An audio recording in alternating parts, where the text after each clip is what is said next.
But welcome on this cool October evening for our October meeting. For those of you that don't know, I'm Peter Bacon and I'm your MC for the night. Our meeting follow the usual form. First, we'll have our guest speaker, Freja Leonard, who will speak on why you should consider getting off gas for your home.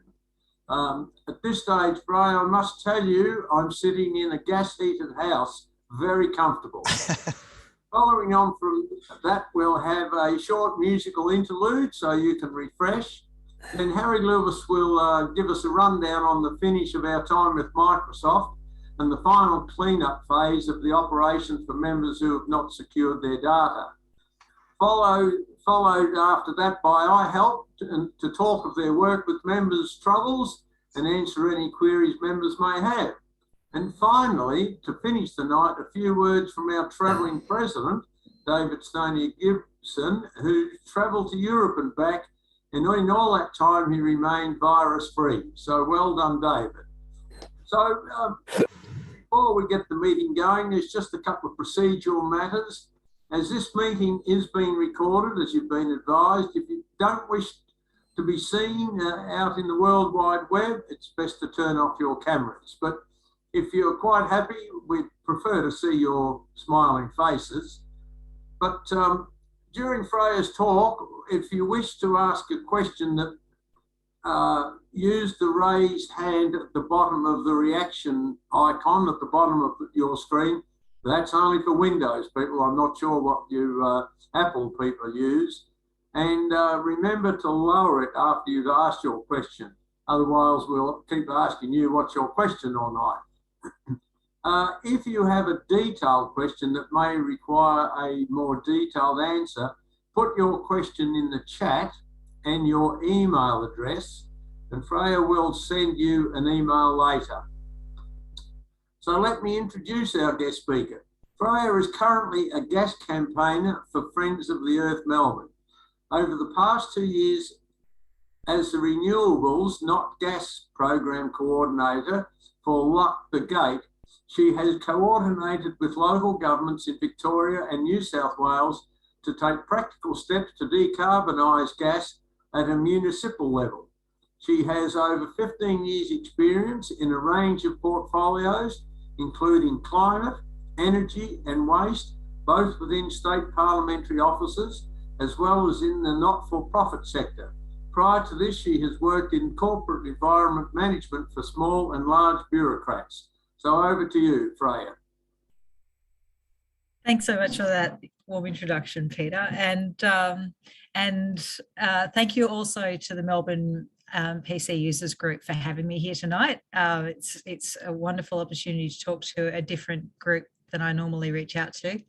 And I would just like to ask Peter or Rob, I think you're hosting, would you make me co-host so that I can share my screen? I'll do that. Thank you. And please let me know, sometimes we have a problem with where I'm progressing the slideshow and you aren't seeing it. So if that's the case, don't be afraid to jump in and let me know, and I'll shout out for someone who knows more about these things than I do, which I would assume would be part of this group. Great. And I'll share screen. Yeah, you should be right to do that now. Lovely. Thank you so much for that. I'm just going to.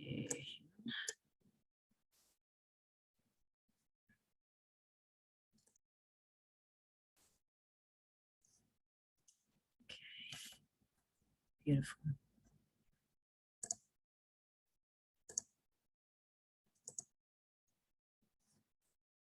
Okay, so can everybody see this? Yes. Yes, we're seeing your magic. Slide. Love it when a plan comes together. Fantastic. Okay, so again, thank you very much, everybody, for welcoming me here tonight. I'm going to give a rundown generally on the work of Friends of the Earth, in case you're not familiar with what we do and who we are. And then I'm going to dive deep into the wonderful world of gas and unpack the various problems that the gas industry and gas as a product presents, to our climate, our economy and our health. And then we're going to move into practical steps that people can take to reduce or remove gas entirely from their homes, as well as the sort of measures that we would like to see governments taking. Just before we go on, Rob, am I right to ignore the waiting room notifications? Great, good to know. Magic. So just before we really kick off, I just want to give some context. You know, I used to live in Lismore, and I don't know if anybody, I'm sure everybody's aware of the disaster that has struck Lismore in March of this year, twice in 1 month. They've seen unprecedented flooding. The first of those 2 floods was a full 4 metres over the previous record. So really, there's no way anybody could have been expected to prepare for that. I lived there with, both of my sons were born in Lismore Base Hospital, in fact. And one of the things that is really notable about Lismore is that it's one of the areas where it's an incredible activist hub. So activists from around the Lismore area have saved enormous tracts of forest, some of which are now national park. Activists from Lismore were at the Franklin Dam protest, which saved the Franklin from being dammed. One of Australia's longest running solar businesses, the Rainbow Power Company, is based in Nimbin. Lock the Gate, who I used to work for, they're based largely out of Lismore. And so the irony and the injustice of this community particularly feeling and bearing the brunt of climate catastrophe, not just on their doorstep, but up to their rooftops. And if it had been me, if it had happened 20 years ago, that would have been me trying to get my kids onto the roof of the house at 3 o'clock in the morning to avoid really rapidly rising floodwaters. I'm not sure if you've seen the footage, but absolutely remarkable. And it really just brings home the fact that we are already in climate catastrophe. It's not something that's academic. It's not something that's projected. It's already here. And the urgency with which we need to do something about it, but also that there's no justice, you know, and there are people who are currently living in tents in their houses. Those are the people who owned their houses. A lot of people are renters, and they've now been cast out of their own community looking for somewhere to live in an increasingly unaffordable market.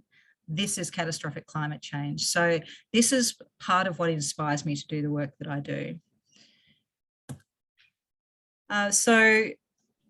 Friends of the Earth Melbourne, the work that we do, the thread that ties us together, I guess the mycelium, if you like, is our vision for a just transition.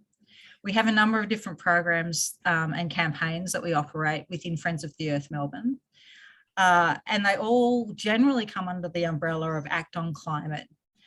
Act on Climate seeks to create a just transition authority to help workers adapt to early closures of the coal and gas industry. And do that in collaboration with workers, government, unions, businesses and communities. We have My Campaign, No More Gas, which seeks to fast track efforts to make it easier for households, businesses and industry to transition away from fossil gas. So this means no more drilling for gas, it means no more connecting homes or businesses to the gas network.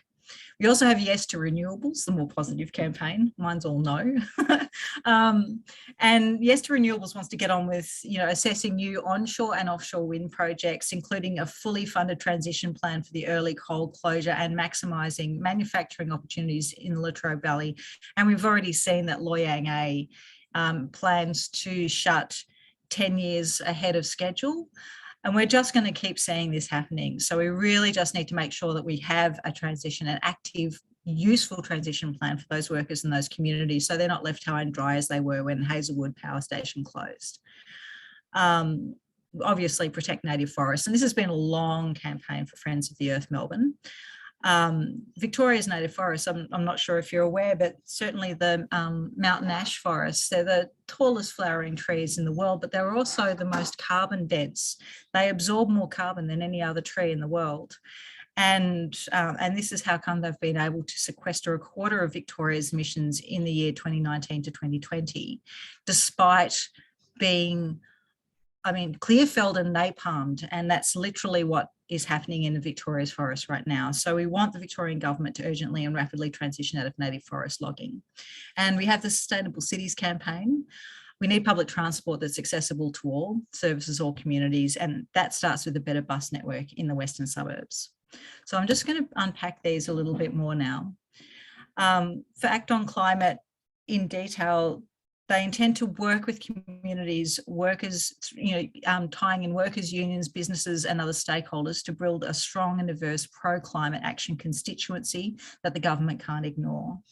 They plan to build resilient communities that are prepared for the impacts of climate change, and we've already, as I've highlighted, seen the importance of that. And to influence policies at a state and federal government level where appropriate, and local government level, to prevent climate change from getting worse, to prepare us for climate change adaptation. We want to build and demonstrate strong public support for climate change action through community organising, political action and media presence. And we've seen in the last federal election that more and more people are voting for, if not the Greens and the Teals, but voting for the climate. And finally, to empower communities to talk about the ways the climate crisis is already impacting on their lives, and about the positive and job creating solutions that they want to see that have social justice at their core. And it's really important. Friends of the Earth recognises that you can't just sort of work on environmental issues without considering social issues as well. It's one of the benefits of having been around for 50 years is that you start to realise that it's all tied in, it's all connected, and neither of these issues act in isolation from each other. So sitting under that is, of course, my campaign, and in detail, we plan to develop, we are in fact just about to send to the publisher a rapid subsidised plan for the orderly, equitable retirement of the gas transmission network by 2035, starting with the lowest income homes and businesses. We are already working alongside coastal communities to stop new offshore gas exploration or drilling in pristine ocean environments. And one of the communities that we're working with is the Gunditjmara traditional owners. We're supporting their work to push back against gas exploration. We have a long history of supporting agricultural communities in regional Victoria to protect land, water and climate from gas exploration, and to work towards a reinstatement of a ban on all onshore conventional gas drilling in Victoria. The International Energy Agency told us that we cannot afford to open a single new coal, gas or oil venture globally if we want to avoid catastrophic climate change. We continue to hold mining companies and petrochemical companies accountable for their remediation and decommissioning of current offshore gas drilling infrastructure as fossil fuels are naturally phased out and replaced by renewable energy. We, of course, want to shut down all gas-fired power plants in Victoria and ban fracking in Victoria, which we already did. You're welcome. And that was a fantastic win that was spearheaded by Friends of the Earth in collaboration with farming communities, traditional owners statewide, and it's delivered a result that is truly remarkable. Victoria is the only place in the world with a constitutional ban on hydraulic fracturing. So that's really quite an amazing result. Now for the solutions. So our vision for renewable energy is to have 100% renewables by 2030. We can, and we know it's entirely possible to have an energy system powered by 100% renewable energy. It does require restructuring. It requires some rethinking about how we do that. We'll go into some more detail about that later. But certainly using the power of the wind, sun, waves, geothermal, we know we can do it. There's great jobs to be had in the renewable sector, and I will again give that a little bit more time later on. But we need to make sure that jobs are local and that they're long-term career opportunities, that the people in these jobs are employed on union wages, and of course we want to strengthen domestic manufacturing. We need public investment in apprenticeships and training programs to create long-term opportunities for young people in this incredible boom sector. We need to make sure that communities are empowered. So communities need to be at the centre of the transition to renewable energy. We know that the best form and the cleanest form of energy is renewables. Increasingly, the most reliable form of energy is renewables. And it's the best form of renewable energy is community or publicly owned. So this is a return, winding back the privatisation of our energy sector in real terms. And of course, as with everything, it needs to be fair and just. As ageing fossil fuel generators inevitably close, it's essential that impacted workers and communities benefit directly from the shift to renewable energy. In protecting our native forests, the first step, obviously, end native forest logging today. We can't wait until 2030. We need to do this right now to protect threatened ecosystems, endangered wildlife, cultural heritage, and all of Victorian communities vulnerable to climate impacts like bushfire and water insecurity. And just to be clear, Melbourne has some of the cleanest drinking water in the world, and that is thanks to our forests, providing an incredible filtration system for the water reservoirs. We're supporting existing grassroots environment groups such as the Victorian Forest Alliance, and working tirelessly to defend their local state forests. We amplify the voices of sovereign First Nations custodians in their call for self-determination, justice and decision-making power regarding the future management of country. We organise with regional workers, promoting a fast, fair transition towards ecologically sound alternatives that will mitigate climate change, value biodiversity and support thriving regional communities. There's more jobs in a forest standing than there are in a forest falling. We also fund citizen science equipment and expeditions so that community groups across the state can connect with the forest, identify and protect threatened species, and develop detailed knowledge of their local ecosystems. And we've just had a citizen science expedition in the last week uncover a record number of greater gliders in a forest coop that is at the moment under threat of logging. Then we have our Sustainable Cities campaign, because we recognise that the bulk of the population lives in an urban environment. So our vision for the future of transport is public money invested in fast, reliable electric public transport that's accessible to all. We want to encourage active travel like walking and cycling for healthier communities and reduce reliance on roads. We want to end the building of all new major road projects and reprioritise that funding towards active and public transport projects to infill all public transport black spots and grey zones and to make cycling accessible for everybody.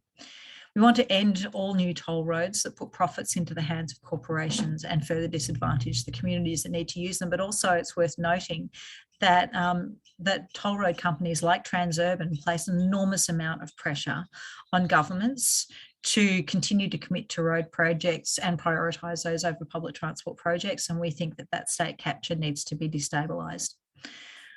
We want to support communities across Victoria to drive local transport solutions that are accessible, equitable and interconnected, and we want to roll out electric buses to service areas with inadequate access to public transport. Why is it not clicking forward?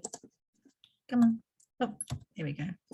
And then our food cooperative and cafe. If you haven't been, please go. It's just fantastic. It's been operating for nearly as long as I have.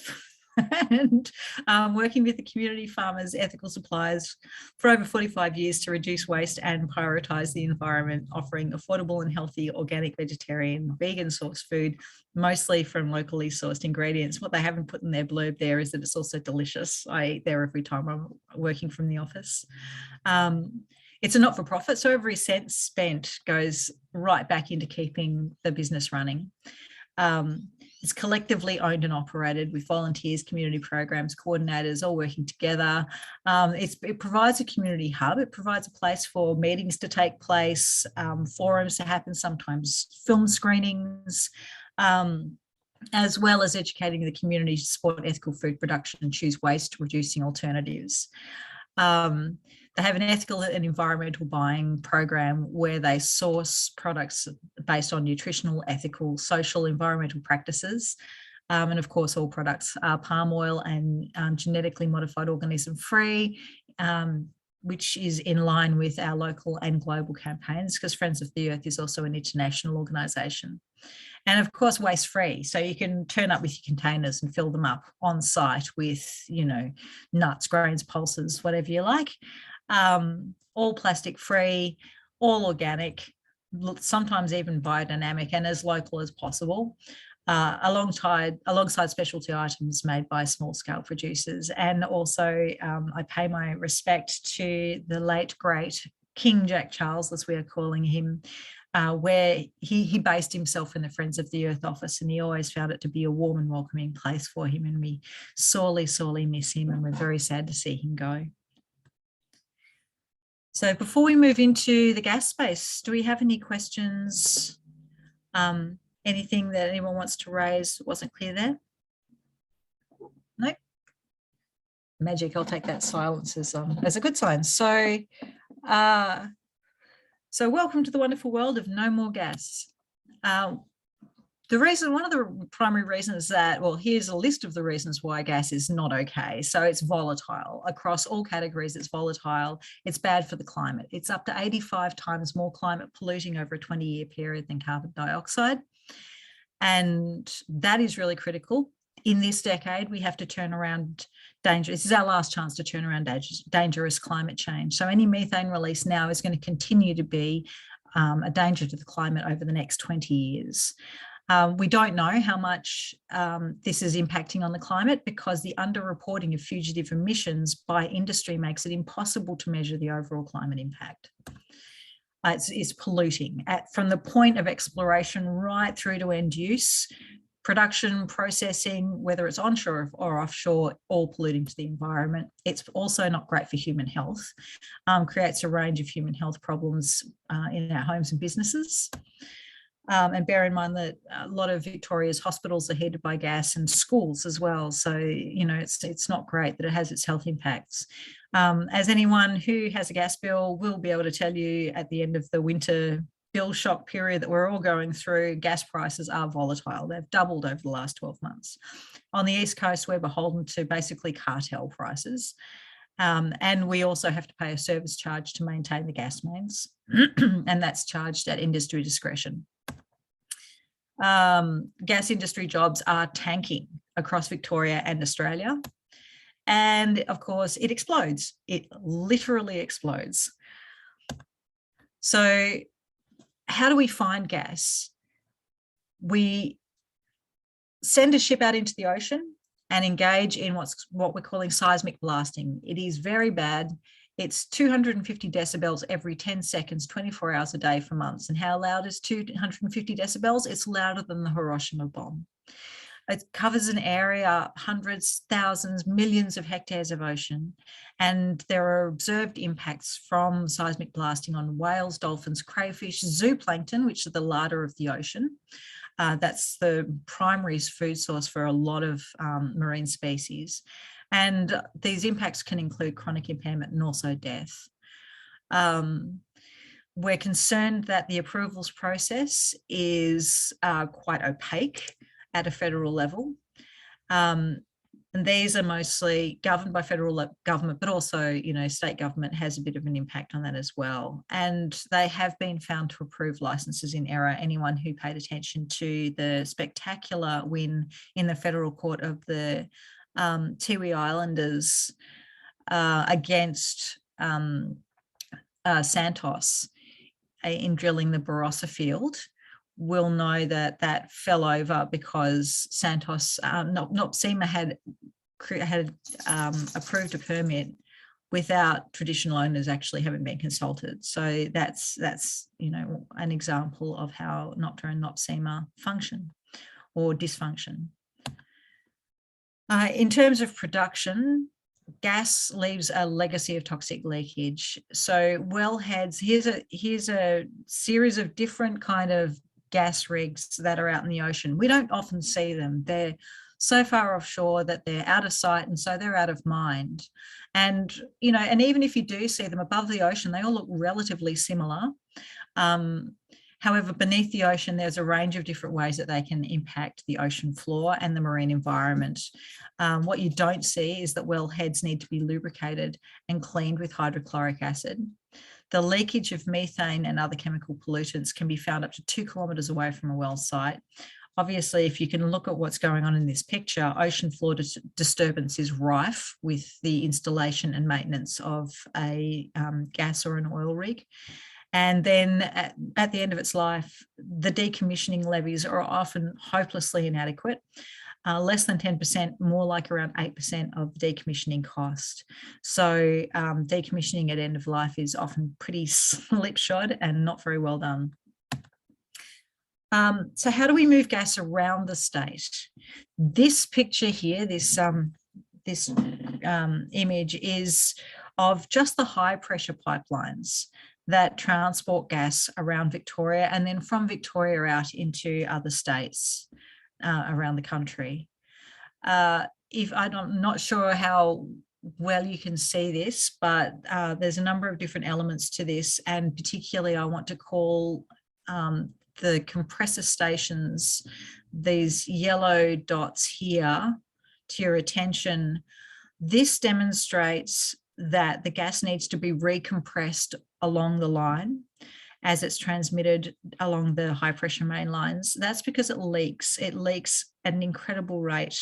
And we'll go into that a little, we'll talk about how much in just a moment. I know we'll talk about it now because the low pressure mains that carry the gas, so that's where these squares are. These squares branch off into low pressure mains that go straight into our homes and businesses. They're made from, some of them are 150 years old. So those ones are made from cast iron. Some are made from steel, some are made from plastic. But generally we know across the network that about 3.7% of Victoria's considerable gas consumption is leaked statewide. That amounts to 7.7 petajoules of gas leaked statewide annually across the extent of the network. The gas system is owned by 3 foreign companies, and these companies have ties to Chinese and Singaporean governments. So we don't even own the gas mains that deliver gas to us.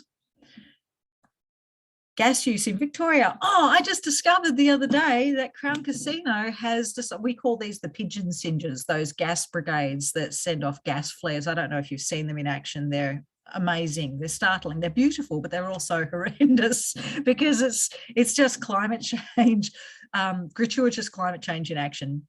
But I've just discovered that Crown Casino took the decision in July to stop using the gas flares, citing the high price of gas.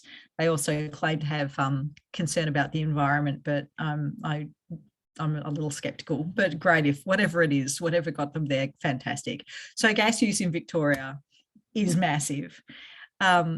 We use 37% of Australia's domestic gas. That amounts to 215 petajoules. Now, these percentage amounts are after that 7.7 petajoules of leakage is removed.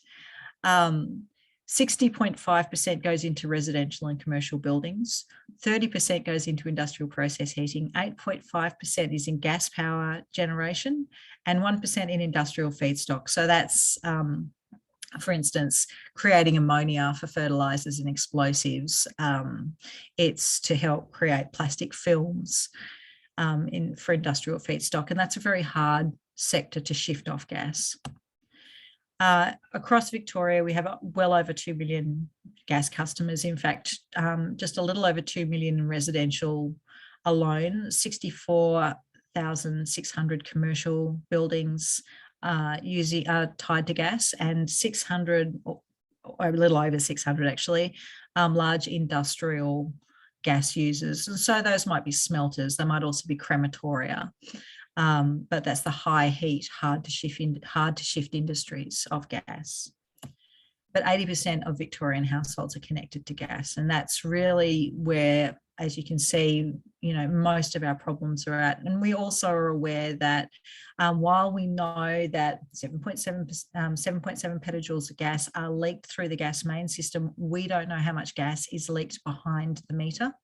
That is, ruptures in household pipes, that's faulty appliances. So there's a whole untold story about how much methane is actually just being leaked into our homes. And we'll go into that now, because human health,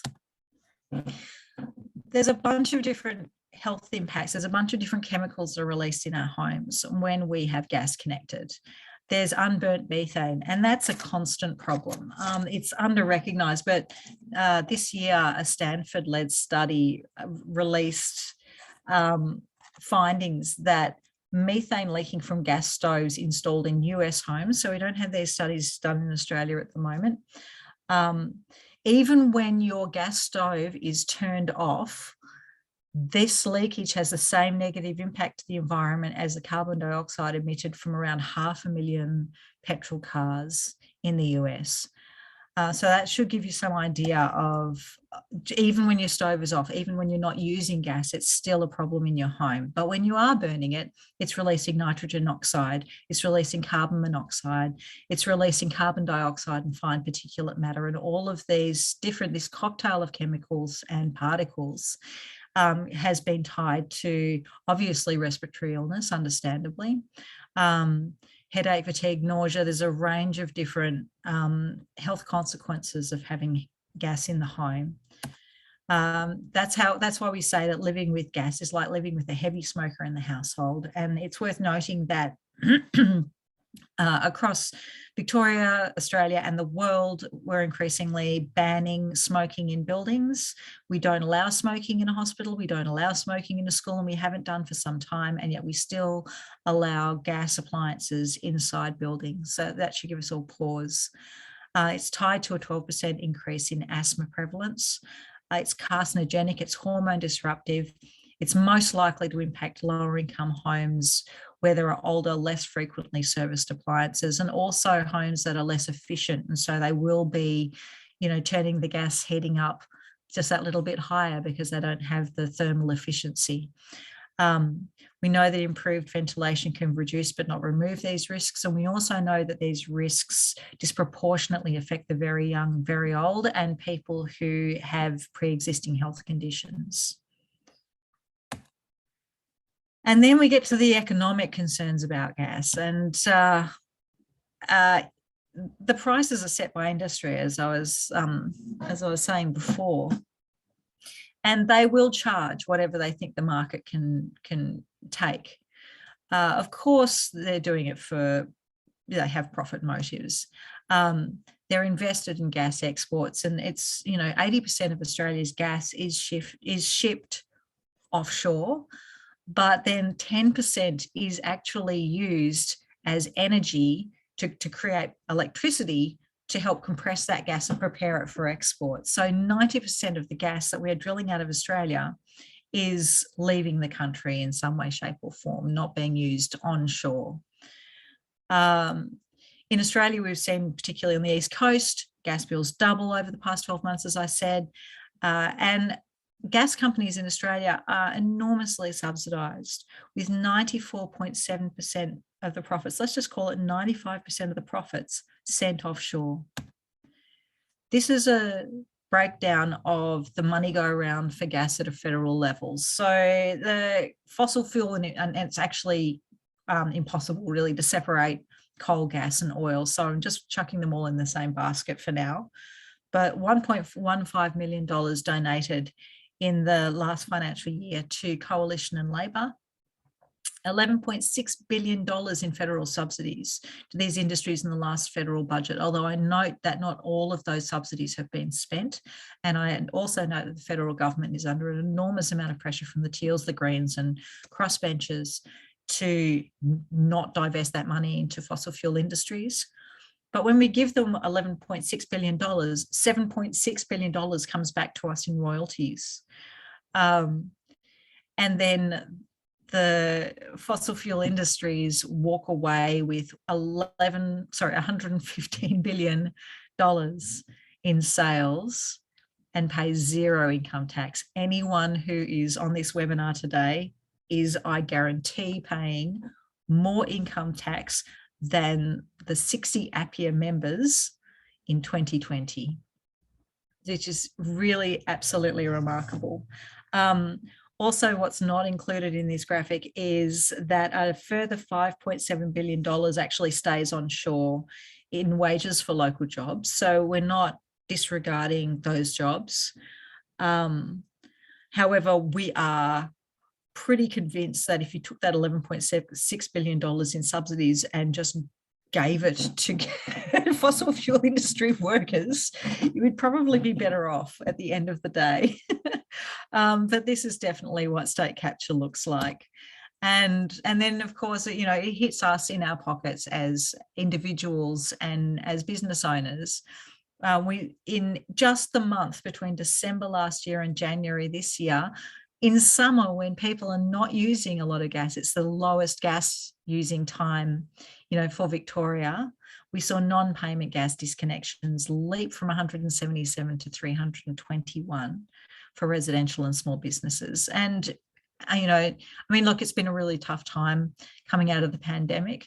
Businesses have done it particularly tough, and small businesses have done it the toughest of all. And we have serious concerns about that these businesses being tied to an increasingly uneconomic fuel source. As more and more homes and businesses that can afford to fuel switch do so, that leaves those who can't afford to paying for the service charge for the upkeep of the mains network. So we're also very concerned about that. And here is a classic example from an ABC news story a couple of weeks ago. Emma dreamed of fixing her energy inefficient home, but the prices have stopped her cold. And I would like to point out that my home is also heated by gas. We also have a gas stove. We also have gas hot water. That's the home that we moved into, and I haven't been able to afford to fix it either. And if anyone should, I should. It's my job to convince other people to do exactly that. So I get it. It's not easy. None of us were asked to be born into this system, and the best we can do is the best we can do. So, we'll address that in a little bit more detail later on. When people talk about jobs in the gas industry, nope. And let's be clear, this is not just a statewide issue. This is national. The employment market for the gas industry nationally peaked in 2014. And has demonstrated nothing but long-term instability, with projections showing only pessimism for the sector going forward. By remarkable contrast, renewable energy continues to exceed even the most optimistic projections for long-term growth, both globally and nationally, and at a state level, as you can see from this chart here. This is an area of steady jobs growth, with a 120% increase in the past decade, and with incredibly confident long-term prospects. So this is why we say we need a just transition authority. We need to reskill and create job placement opportunities for gas-reliant workers to prepare for the decline of gas and the booming renewables industry, as well as early retirement packages for those workers who would prefer to take those. But certainly it's not the employer it once was in Victoria, and held up against the renewable sector, you know, you can see that there's just no comparison. Hydrogen, schmydrogen, we get this a lot. What about hydrogen, you know, and isn't this a solution? Isn't this going to be the thing that we can switch to instead of gas? Well, hydrogen, because there's no way it's going to be ready for full-scale production when we need it. It's incredibly expensive to produce. Hydrogen can be created, it requires a lot of energy to create hydrogen. It can either be created using brown coal power, and that's called brown hydrogen, or using gas power, blue hydrogen, or using renewables, and that's green hydrogen. But however you create it, it requires an enormous amount of land to produce a marketable commercial quantity of hydrogen. Hydrogen is an incredibly fine gas. It's much finer than methane, and so it will leak from the current gas main system. We've already seen how methane is leaking at a rate out of the gas main system in Victoria, and hydrogen there's no way we're going to be able to contain it in our leaking old inefficient gas pipes. There's talk about, are we going to go with a 10% mix of hydrogen in the pipes? Are we going to go with a 20% mix? None of it makes sense. But if we do go with a 10% mix or more, we are probably going to have to upgrade our appliances. We will be covering the cost of that out of our own pockets. And I would predict that even if we were able to produce enough of it, at a reasonable price and put it into the gas main system and get it to stay there until it got to people's homes and businesses, once people realised that they had to pay for a valve change in their appliances to accommodate the different chemical density of a hydrogen blend, they're just going to walk away. They're going to take up renewables, they're going to walk away, and the whole thing will have been a wasted exercise. And even if they don't, because hydrogen is 1/3 less dense energetically than methane, you're not even going to get the bang for the buck. So, I mean, really, let's not even go there in terms of, you know, that the idea of putting it into the pipes is an absolute nonsense. It's a, well, pipe dream, if you like, and should be seen as an option of last resort. For those really heavy to shift, heavy industry that are hard to shift, and for those chemical industries particularly, sure, let's go with it. Let's use it until we can find something better. So sure, let's use it for crematoria. Let's use it. Let's see if we can, you know, run vehicles on hydrogen. But I would argue that that's probably not the most, you know, not the best use of hydrogen. Let's use it as a chemical feedstock, but let's not even contemplate putting it into the pipelines. It's just ridiculous. One of the things that gets thrown at renewables quite a bit is energy security. And, you know, what happens when the wind doesn't blow and the sun doesn't shine? Well, batteries. But also what happens when the wind does blow and the sun doesn't shine? And we saw a couple of years ago those massive storms that hit, you know, the east of Victoria. And there were people who were without electricity for weeks, some of them months. So these sorts of climate and weather events cause incredible system vulnerability. We have a centralized energy system, and if something goes wrong, as happened with the Longford gas plant disaster in the late 90s, the whole system goes down, and suddenly we don't have energy security anymore. This can be through accidents. It can be through what is, you know, increasingly suspected to be an espionage event that's happened with the Nord 2 gas pipeline rupturing in the Baltic Sea over an area of about 1 kilometre of pipeline is now rupturing methane, and they still haven't been able to stop it, and it's over a week later. And then we see as well that transmission stress, you know, like we've all seen the Premier get on the telly in the middle of a heat wave, asking us not to use our air conditioning, asking us to turn off all non-essential appliances. So, you know, in order to avoid transmission stress and blackouts. And then, of course, there's the maintenance of big scale infrastructure. All of that's really expensive, and all of it sort of is an incredibly inefficient use of energy. Renewables are increasingly understood to be secure. So with freestanding solar, with an in-home battery, you have your own little power plant, and you're in charge of your charge, and you can determine how you use your appliances at a domestic level and have a little bit more autonomy over that, and have greater incentive to have autonomy. But also for those homes that can't have solar panels, so you might be in an apartment and there's no way you could put enough solar panels on the roof of your apartment to service all of those dwellings. You might be overshadowed. And so this is where we're starting to see more and more the adoption of community microgrids and virtual power plants, and that is decentralized. That is a battery on a street corner that is powered by the overflow from everybody, from the solar on the homes that can have solar, and is accessible by all homes in the area. And more these are being trialled, and they're being found to be incredibly effective and efficient. So, so that's certainly a solution that we expect to see adopted more rapidly, statewide and nationally. And just a reminder that many parts of the state and the country live without gas, and we can too. There's no reason that we can't.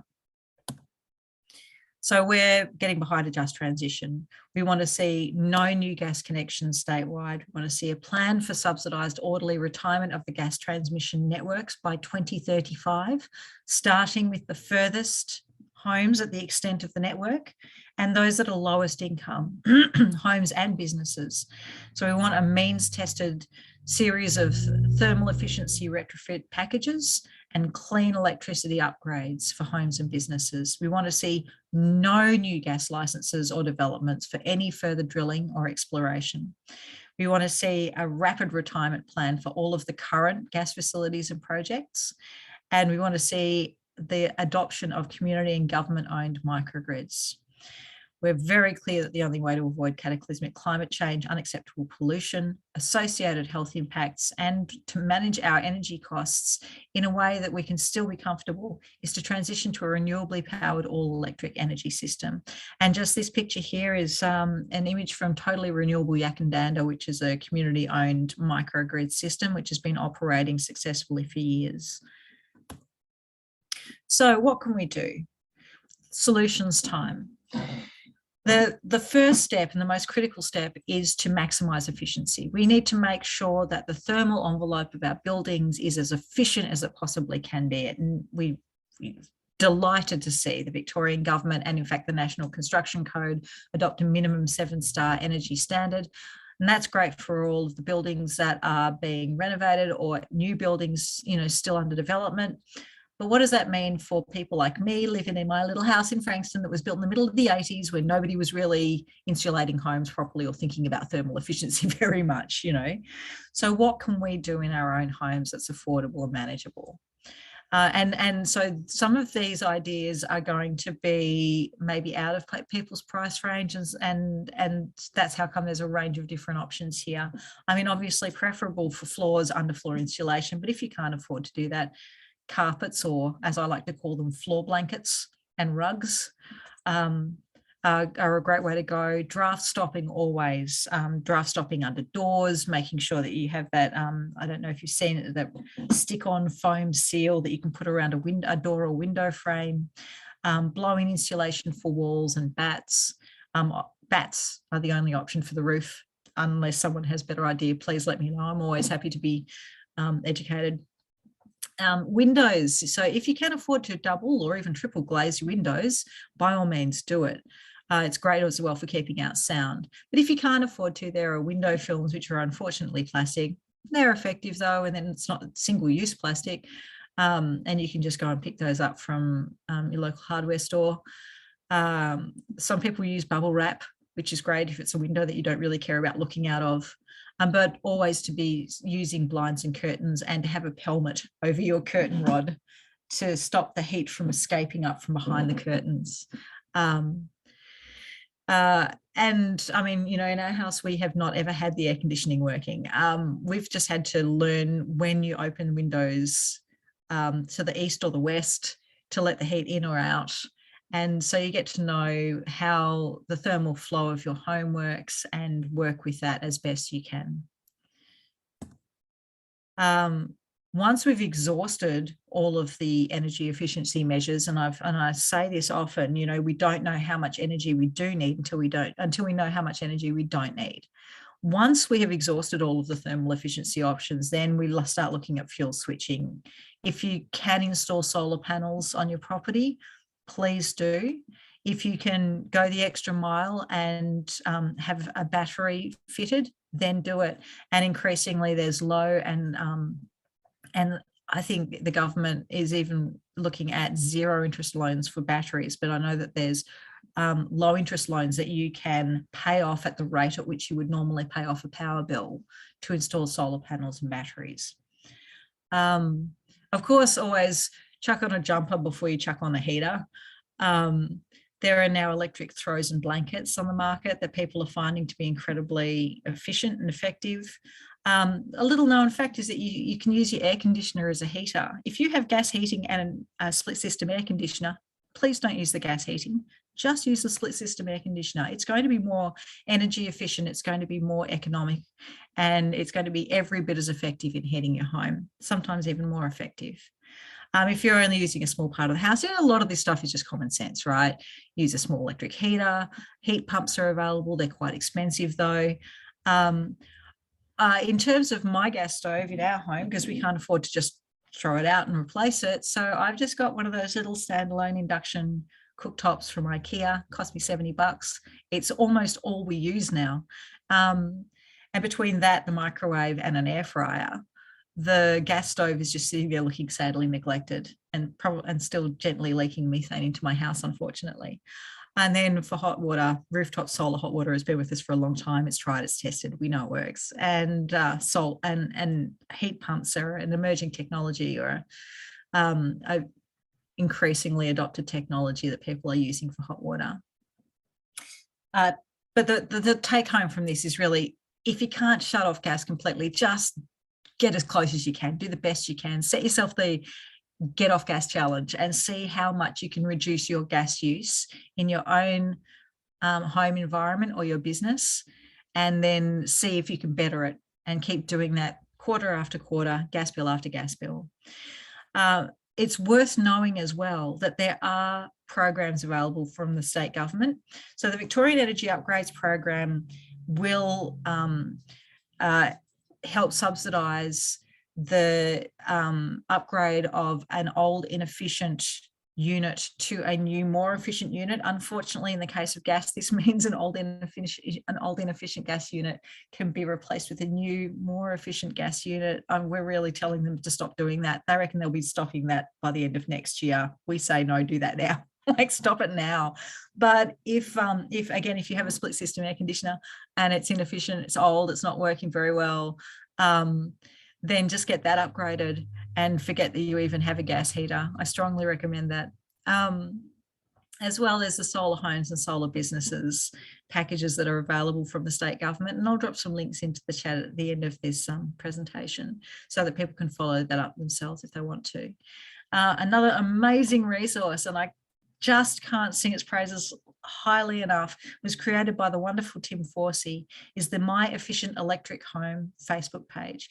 And it's like a database. It's a living database where people drop in tips to get off gas, celebrate how and why they got off gas, and ask questions about how to get off gas or how to improve the efficiency of their home and business. And I will drop a link for that as well into the chat. So that pretty much wraps up my presentation. Thank you so much for listening. I hope it wasn't all just boring gas boffing on, and I hope that there's something in this for everybody. Excuse me, getting over one of those colds that's been going around. But if you do have any questions, I'm always open to answer any questions that you might have. And even if you have any questions pop into your head afterwards, please make a note of my email address there. I'm happy to again drop that into the chat so it's easy and accessible for people. And yeah, no question is too complex, or well, maybe some questions might be too complex, but no question is too silly, and they're all welcome. Thank you very much for your time. I really hope I didn't bore your socks off by being a gas nerd. Viv's got a question for you. Viv, go ahead. Sorry, just unmuting. Good evening, Freya. Thanks very much for that. That was great. Just a quick question. Do you know, if you do get off gas, whether or not you still have to pay a supply charge, even though you don't? So if you are still connected to the mains network, then yes, you have to pay a service charge. You don't have to pay a supply charge. Okay. Unless you have a gas leakage happening behind the meter. But what people are doing is they're having their gas meter capped. So you call your retailer, you tell them that you want to have the gas switched off. They will charge you a charge, and it varies. Different retailers will charge at their own discretion. Usually comes in under $100 though, and particularly if you're looking at the most recent gas bills that we've all just had to cop, $100 is a price I'd be willing to pay to say, get that gone out of my world right now. And then you don't have to pay a service charge anymore. Okay, thank you. Yeah. That's good.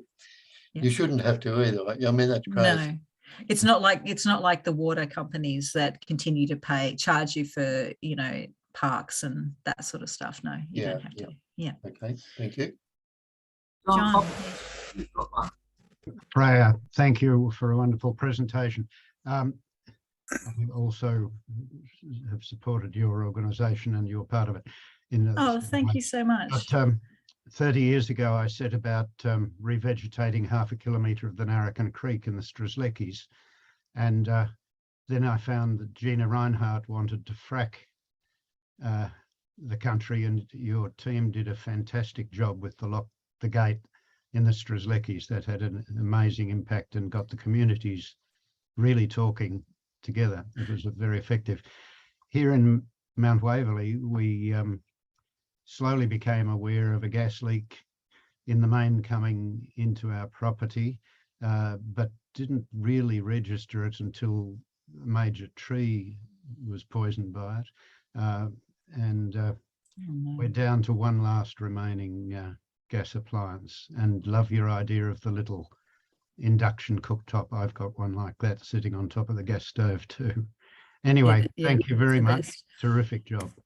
My pleasure. Also, just while you're there, John, fun fact, I was working in the Greens State Office, one of the Greens MP state offices, Greg Barber, who had the energy portfolio. And so I was doing the parliamentary work supporting Friends of the Earth's on the ground campaign. So I was delighted to be involved in that campaign quite directly as well. And thank you very much for your involvement and support. It really was, it was an amazing community mobilisation.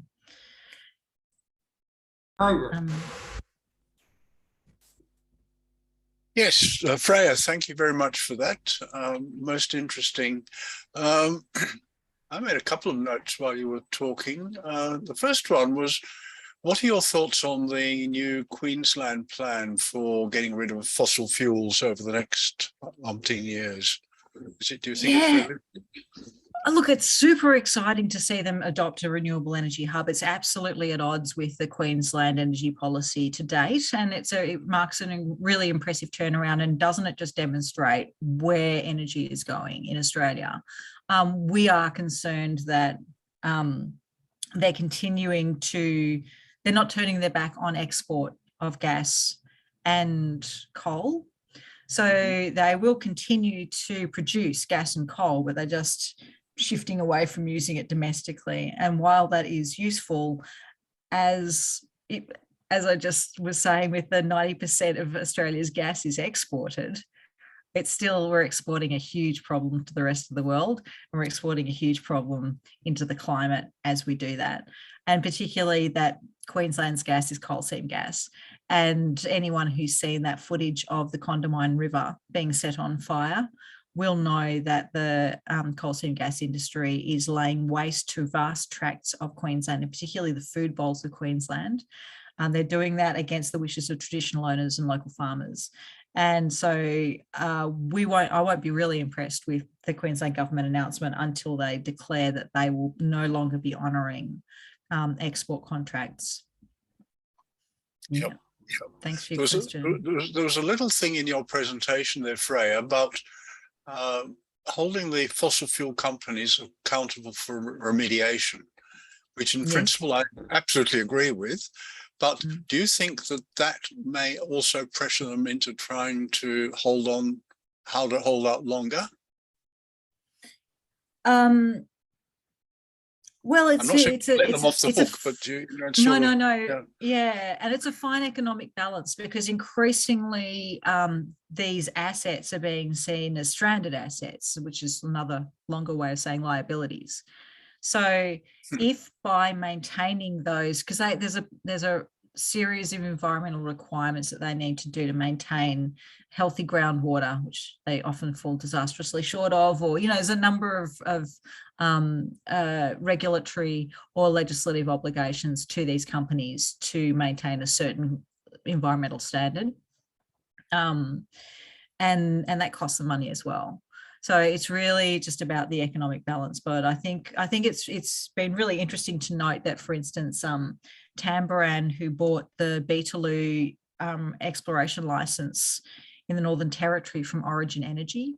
So that's a fracking license to explore 20 to 40 wells that would then expand to, I'll stop there. I could go on for half an hour about that, but interesting to note, Tamboran bought the exploration rights, and over the next 24 hours, their share price lost a cent. It went from 21 cents to 20 cents. Now, you would think that with gas prices surging as they are at a global level, that their share price would have skyrocketed. That it fell tells us everything that we need to know about the future of that industry. It is in an economic death spiral, and there's no doubt about it. Great question, David, by the way. Thank you. Okay. And by the way, we had Tim Forsey on about 5 years ago. He's so good, isn't he? Yeah, we're ahead of the pack. Yeah, I don't use the word guru lightly, but Tim Forsey is definitely the guy. Yeah. Yeah, in the man. Okay, thanks. Thank you. My pleasure. Thank you. George.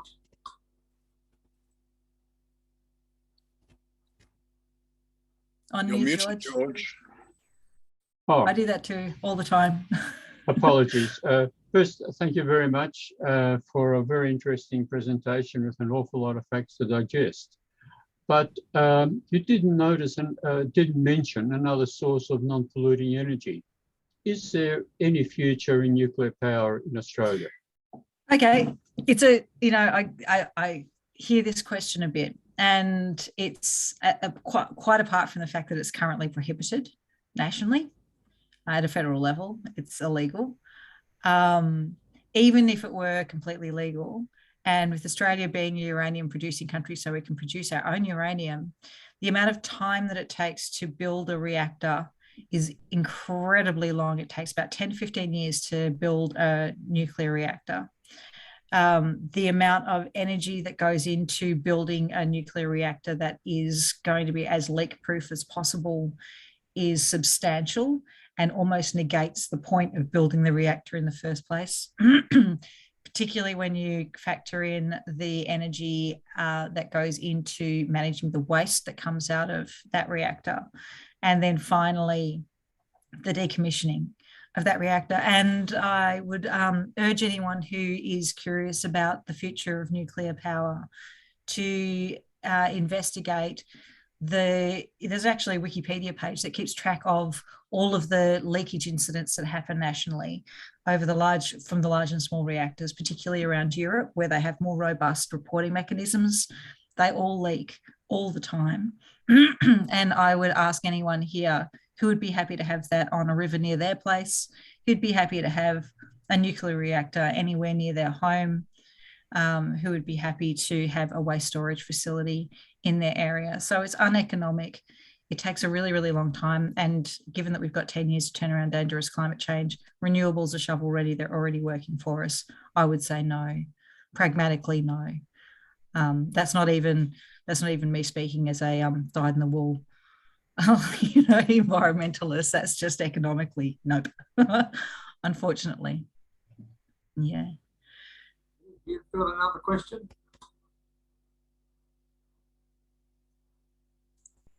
Unmute, Viv. Yes, sorry. Thanks, Freya. Just another question. Have you heard of a company? It's a large Spanish company called Iberdrola. No, I have not. Okay, they used to be a huge energy company in fossil fuels. They've now dumped all of their fossil fuel businesses, and they're now the largest renewable energy company in the world, which is great. The only problem is they have now bought up most of Australia's renewable energy facilities. And I see this as a problem with the Foreign Investment Review Board. I think there's critical infrastructure, but I just wonder if you'd be interested maybe in your spare time in having a look at this company and what's going on. Absolutely. Viv, would you drop their name into the chat so I can... I'll just grab the chat at the end and follow up. That'd be amazing. Thank you very much. And it's one of the problems with, because we've always had this centralized, industrialized approach to energy management in Australia. And, it's a global problem as well. And that's one of the reasons that we advocate for a decentralized, small scale, nimble microgrid system instead of that. If you have... We're seeing vast tracts of forest in Queensland being knocked down to make way for wind and solar farms. I mean, it's just ridiculous. You can, Saul Griffiths has told us in his Electrify Everything research and in his theory that we have enough roof space already to provide all of the energy that we need just with solar panels alone. So that's one of the reasons that we're, strongly in favour of community and government-owned microgrids. We really want to see an end to the privatisation of our energy, because it hasn't done us any favours at any point. Thanks very much for that, Viv. That's great. Just another comment on what you just said. There's also a great opportunity for the renewable energy industry to move into farm properties. I mean, wind turbines are a good example where they use very little land, but give the farmer a source of income in those very lean years and basically keep the business afloat. But they've also found that solar panels and a lot of farming activities go very nicely together. Particularly livestock. The rainfall is still there, but it provides shade for livestock, and also some plants do better under those conditions. Yeah, that's right. And they're finding that livestock have better meat yields if they're in a paddock with solar panels. Yeah. Wind turbines can be a little bit more problematic because those enormous towers, water runs down them and then carves new riverways in a big rain. And if you have a neighbouring property, if yours is the neighbouring property that's a little bit downhill, you might find that whole sections of your property are being washed away by these new water courses that are being created. So, this needs to be kind of factored in as well when we're looking at those kind of large scale energy proposals. Yeah. But there are lots of opportunities, I think. Absolutely. And this is where we need to really take a nuanced approach. We need to be really kind of considerate of the exacting requirements of the environment and the community. Yeah. Okay, thank you. Can't just one size fits all this thing. Rob, got a question? Yeah, thanks, Freya. That was really informative, and it follows on really well from our last month's presentation where we had Richard Keach present to us on how to electrify your home and why you should do that. So he gave us quite a bit of detail, and what you've done is given us some good motivation for getting on with it. And I think one of the things that's important is for people who are, tending to think that way is to start planning, because, like we're in Melbourne at pretty much the end of winter, although it doesn't feel like it today. Unfortunately not. And, if we start thinking about next winter and getting ready for that, maybe we can get solar installed by then, think about putting in split air conditioning systems to replace that gas heater by next winter and things like that. But one of the things that often catches people out is the hot water service. And typically it's a gas unit, it might be 10 or more years old, and suddenly fails, and the plumber rocks up to help you out and fix up your problem of having no hot water. And he says, well, the quickest way for me to get you going is to put another one of these gas ones in, dear. And if you've already got yourself a quote for getting a heat pump hot water service, and you know where it's going to go, and you've thought about it a little bit, and maybe you've had somebody say, oh, your house is a little bit old, your electrical switchboard might need upgrading. You can get all that done and be ready for the day when the hot water service does fail, and you can take the time, well, not take the time necessarily, but you can be ready to jump in and do that conversion to a heat pump hot water service, instead of just falling back to replacing a gas unit and being stuck with that again. Absolutely. So I think these sorts of things, so true. Just about planning, getting some ideas of what you want to do, talking to people and making a plan to get ready to make the changes. It's a really, really strong point. And it's one of the reasons that we're very kind of, we're pressuring the Victorian government really hard to stop subsidising replacement gas appliances with other gas appliances, help people switch off gas. I've heard of people who have that long plan that you were describing, and then their gas hot water service just dies and they're like, oh no, what do we do now? They don't want to have a subsidised big gas hot water service. And so some people are taking the decision as an interim step to have instantaneous gas hot water equipped just as a sort of interim measure. And that way they don't have that bloody great big, sorry for swearing, unit, off the side of their house. They've just got a small that just heats the hot water as it's required, instead of heating up, 20, 30 litres of water at a time. To heat the storage tank, good idea. So that's an interim measure if you want to think about your heat pump hot water later. It's not ideal, but it's better than having to replace it with that committing to an enormous unit again. Yeah. Thank you. David King. Thank you very much for your talk. It was most interesting. I've got a little bit of a swerve ball here. How does the Friends of the Earth feel about motor car clubs? Now, we don't burn gas typically. It's a very large movement in Australia, and it's a very large industry that supports our interests.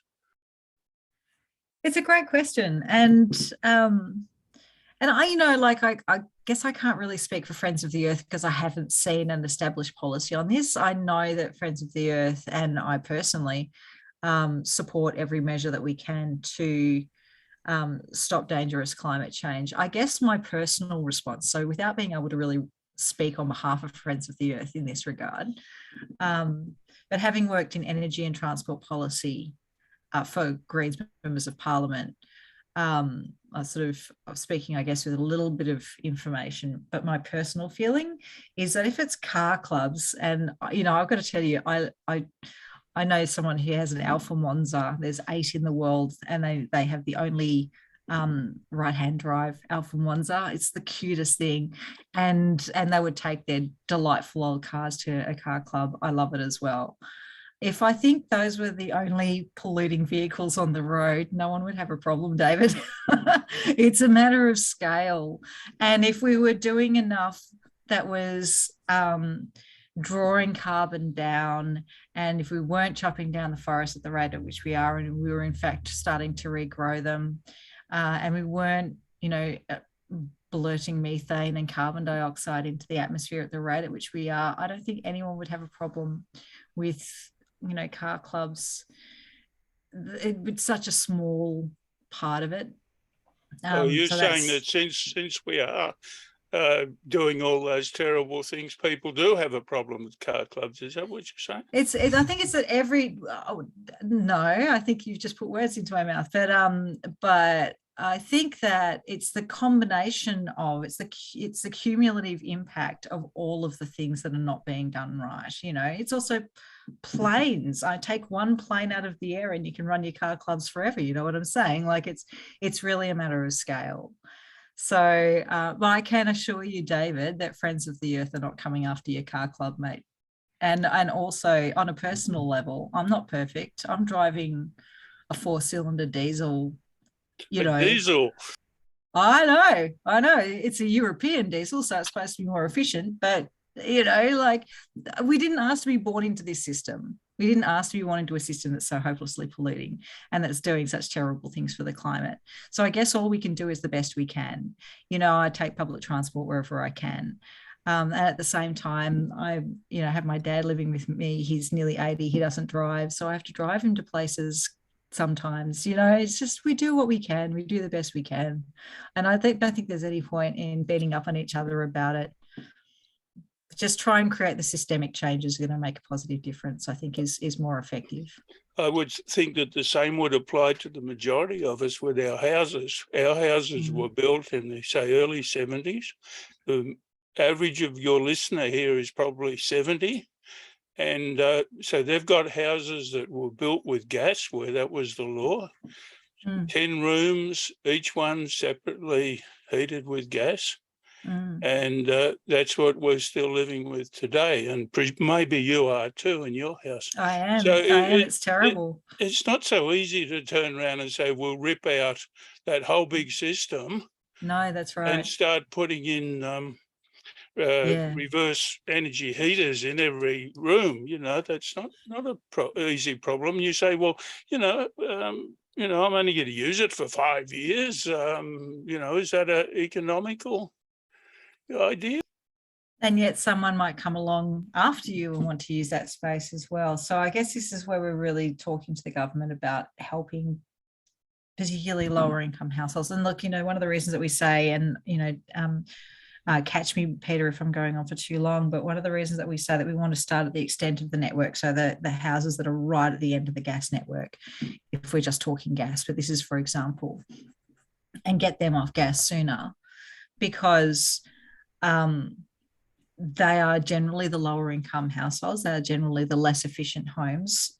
Those are the homes that if we were to fit thermal efficiency measures, which has been, by the way, Infrastructure Victoria's advice to start there and then to move to fuel switching. If we help those homes become thermally efficient straight away, that's already made a marked difference. And then if we also help them to get onto solar through government incentives, then again, it injects more money back into the economy because those households have more to spend.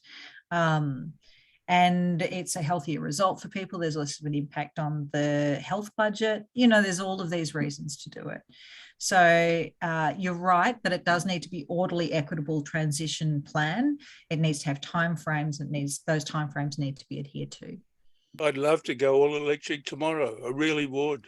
But I'd love you to as well, David. It's just not a feasible thing to do. Same, and that's how come I'm still sitting in a house with a rust bucket circa mid-80s gas central heating unit that we try not to use on those really cold days. I don't get it, I'm not waggling my finger at anyone about this. I'm saying we need help to get off gas. David Stoney Gibson, then Tom will make you the last. David King, I'm sort of addressing you too. I think we're all in a very similar situation. I live in a house that was built just after the war. It's gas heating, gas hot water. We have got split air conditioning now, but we can't get off cooking with gas, and we can't get off showering with gas. But in our street, a lot of those houses are being pulled down, and they're being replaced by McMansions that have no eaves, have black roofs, and have gas and probably zero thought for the environment. Because unfortunately, the people that build those houses are not aware of it. So I think we've got to work on the authorities, on the government, and stop this stupidity of you can't replace a gas heater with an electric heater or a heat pump heater. You've got to build your house and make it efficient, and you've got to have heat pump heating, and you've got to have solar on the roof, and you've got to have a battery. And you're not allowed to have a gas connection. And you're not allowed to have a black roof either. Oh my goodness. Yeah, yes. I mean, the stupidity of that, it's just we've got a member, actually our Vice President, Stephen, he lives in a home unit, sort of one of these little home unit things. He painted his roof white, probably against the body corporate rules, and he noticed the difference. Yeah, he actually noticed the difference in of the course. And we keep on doing all these stupid things, and governments are not doing anything to stop it from happening, because I'm not sure why, and that's just so annoying. So. Yeah, and that is starting to change, but it's a little bit late, but at least it's slowly starting to change. We need it to accelerate. We need it to accelerate rapidly. Yeah, I'll get off my soapbox. I think you and I could sit over coffee and just, chat about this forever. Yeah, hi. I just the comments I wanted to make were made by David King and David already, and I'm in the same position. I live in a house that I bought in the 1960s, and got a vicious circle here. Stuck with gas, hot water, and gas ducted heating. But I would just like to mention there's a community centre, which I happen to be the president of the committee, and we have decided, after some argument, that we're going to disconnect the gas for good. Well, that's brilliant. That's Wadham House in Mount Waverley. And fantastic. The 30th of November, gas will be off and the gas meter will be removed. That is just so exciting. Take me with you. I'd like to make the comment that we looked at it from an economic point of view, and we found that we save money out of it. Because that's right. But you need the money up front, right? If you have the money up front, you can do it. But if you don't have the money up front, it's we already have reverse cycle air conditioning heat pump. Okay. So we said, why do we have that? And plus the fact that we have to pay service charge during the summertime. And but if we would have had a gas hot water as well, then we would have been in a slightly more difficult position. But because we are having electric off-peak hot water, really, I think there was a move to convert it to heat pump, but the municipality wasn't very happy to spend the money. Which municipality is that, by the way? City of Monash. Right. Oh, I know one of the councillors at City of Monash. It's behind the library. He would have supported it. Who? Josh Figgers. Oh yes, he would have supported it, but Democrats there. And then we might call it quits there. Thanks, Tom. Now, Freya, thank you very much for that. I can see by the number of questions you got how interested people were. I have a few concerns. In a month or 2 months' time, come summer, one nice sunny day, there will probably be 1 million gas barbecues lit up. So we need to find a way to let all those gentlemen in their backyard eat their sausages. You would not have been around in the days when lots of people used to have delight. I lived in born in a country town, and all the cars going down the highway to their delight were towing gas producers because you couldn't get petrol, so you had to make your own gas. And I'm very pleased. I do have my gas home heating on, but I'll have a shower that's heated by electricity tonight. So I'm doing my little bit. But thank you. That's fantastic. And it's a big, do you know, if it was just gas barbecues, then we wouldn't have a problem similar to David with car clubs. You know, if it was just gas barbecues and you know, so you could have your steak and eat it too. But increasingly people are switching over to electric barbecues as well. Thank you so much again for having me, and I apologise if we have gone over time. I have saved the chat, and we'll be following up the questions that have been dropped into the chat with those people. But you know, please let me know. Let me know within the next sort of day or two, Peter and Rob, if you would like me to send those questions to you and then have them spread to the whole group. And also, I'm really happy to make my PowerPoint presentation available for anyone who wants it. That's yes to both. That's a great offer. Thank you, Freya. My pleasure. My pleasure. Thank you so much for having me. I really appreciate it. Do you mind if I stick around for the musical interlude? Of course. Lovely. Welcome, Freya. Look, it's 23 past. If we make it 8:30, we're probably not running over time, but so if you come back at 8:30, or you can sit there and listen to the music, and we'll see you in 7 minutes. Thanks, Freya. And Freya, you're welcome to stick around, of course.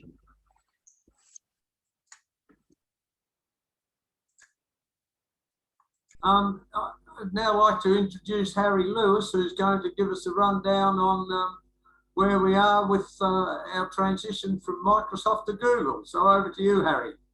Thank you, Peter. I'm just going to share a screen.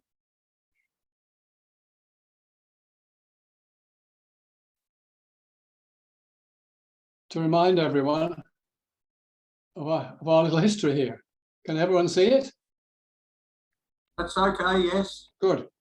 So this is actually the third major transition of internet services that most of us have lived through.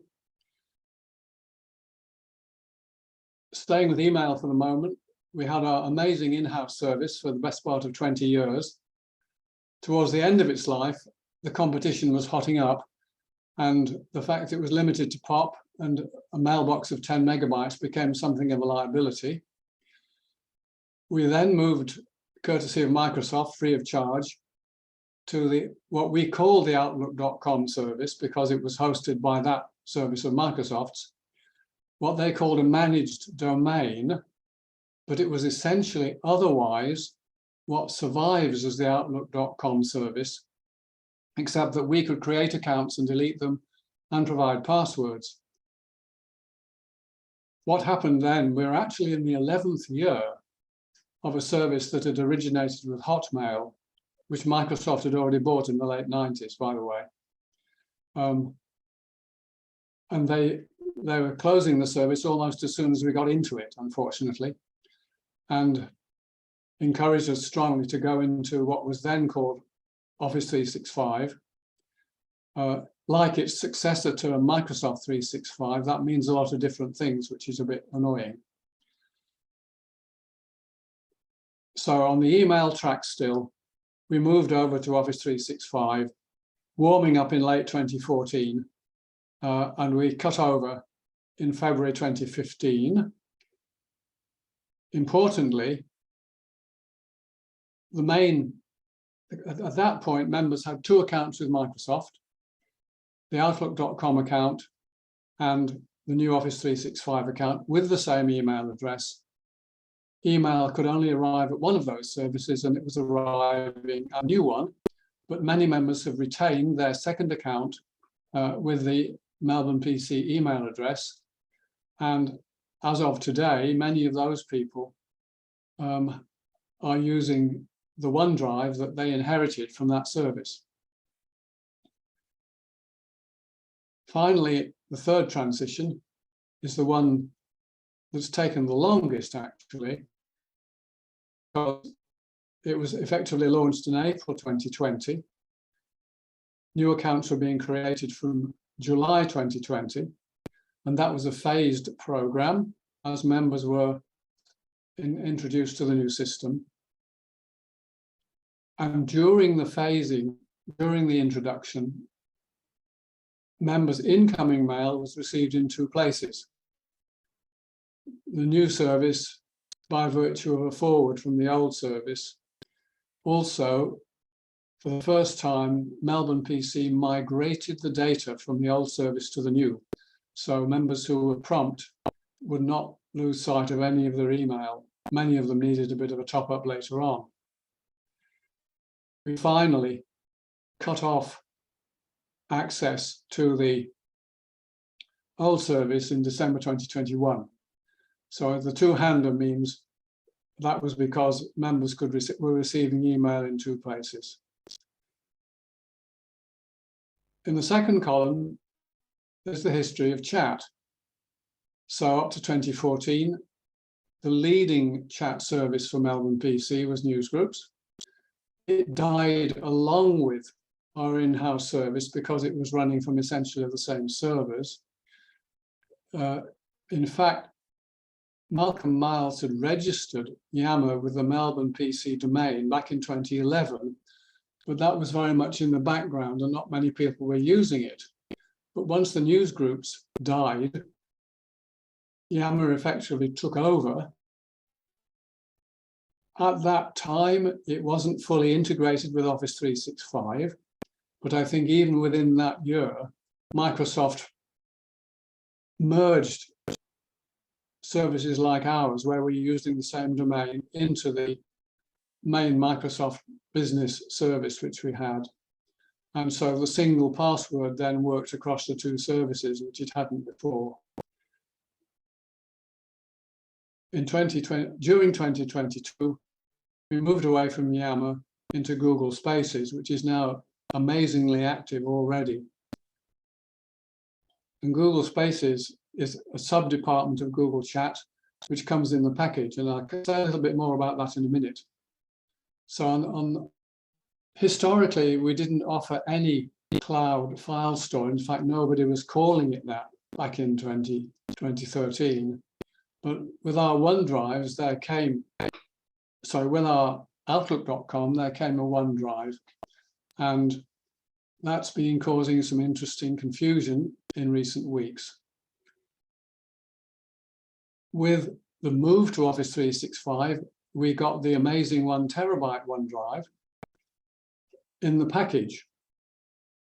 And only now, over the last few months, have we been moving members or encouraging members to move into the Google system where they can, but this is very much up to them.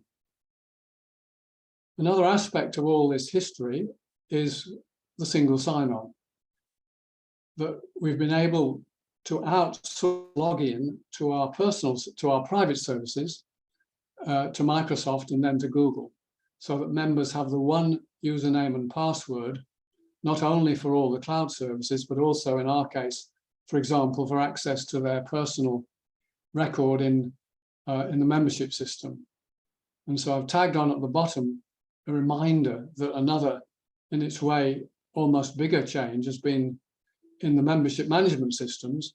I think it came in roughly 2004, though I wasn't around much at the time. That's the year I joined MelbPC. And CiviCRM replaced MMS during 2017. And with CiviCRM, we got the single sign-on into the membership record for members to renew their memberships, which was a very strong focus at the time for the new system, as well as updating their personal data.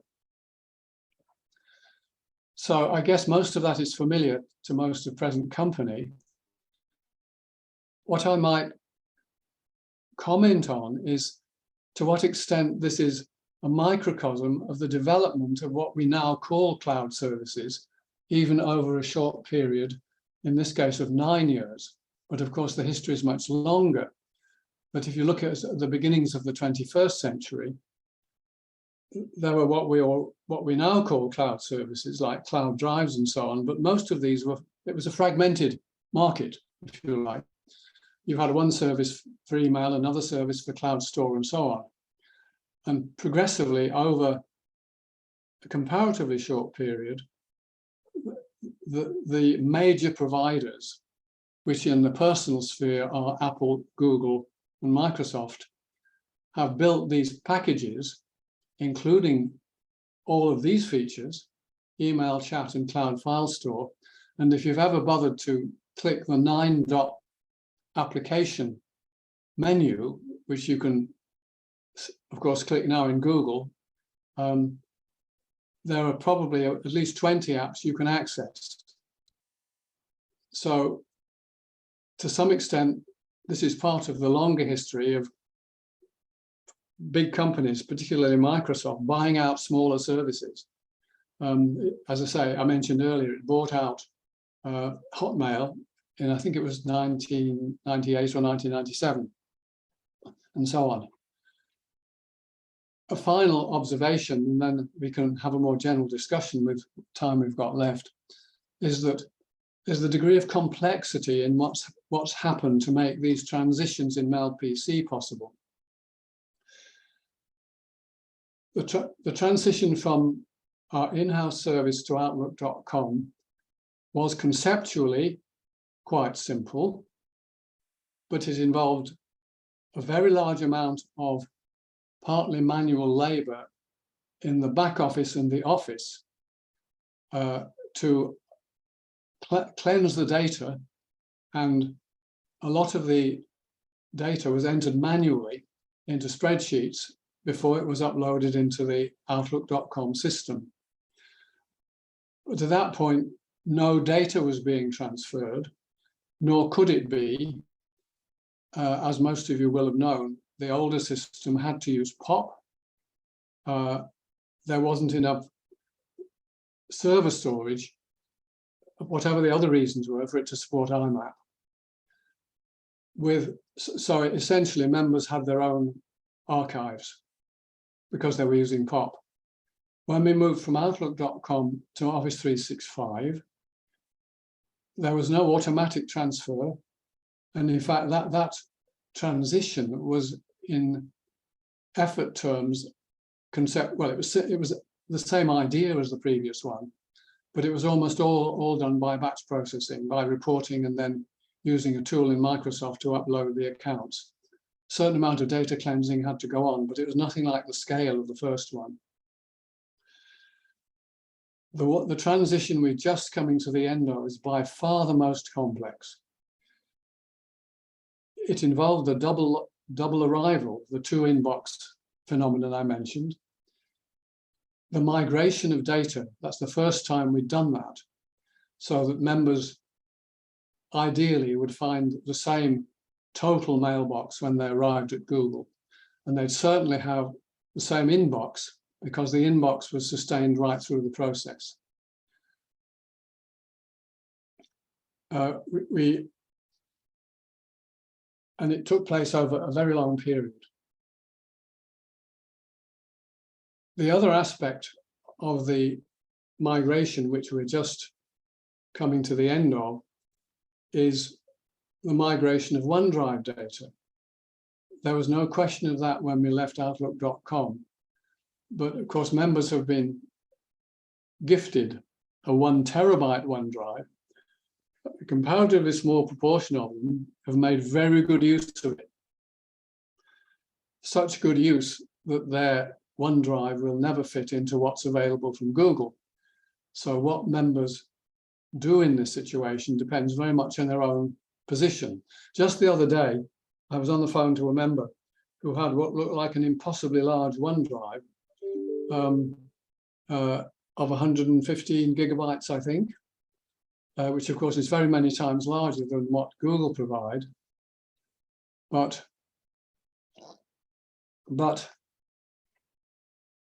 he didn't have, also, if there are different ways of doing this, but one way to do it involves buffering it through your own computer. But he didn't have anything like that space available on his C drive. But I was delighted to see that it had a 4 terabyte backup drive inside his computer. So we were able to relocate the historic OneDrive in the 4 terabyte drive and tell it please to synchronize all the files. And so that was a very easy one in the end. But that's an example where exactly where the member is makes a big difference, right? So as of last Friday, isn't it, the 30th,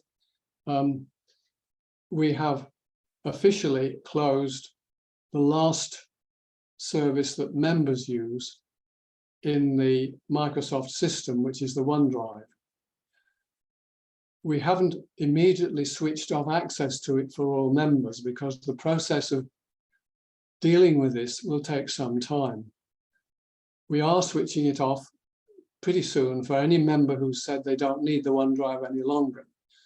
But we are making a reserve backup for a short term, no longer than 1 year, for members who haven't told us they've managed to save their data yet. That process is a progressive process. So as long as that's going on, some members would have login access, but the point is you don't know when we're going to move your data. So if you haven't said yes to us, do not log into your OneDrive because it might get lost because we've already backed it up, okay? So finally, if we look at the single sign-on, as I think I mentioned already, this was new with Microsoft. We didn't have a single sign-on for a whole range of cloud services.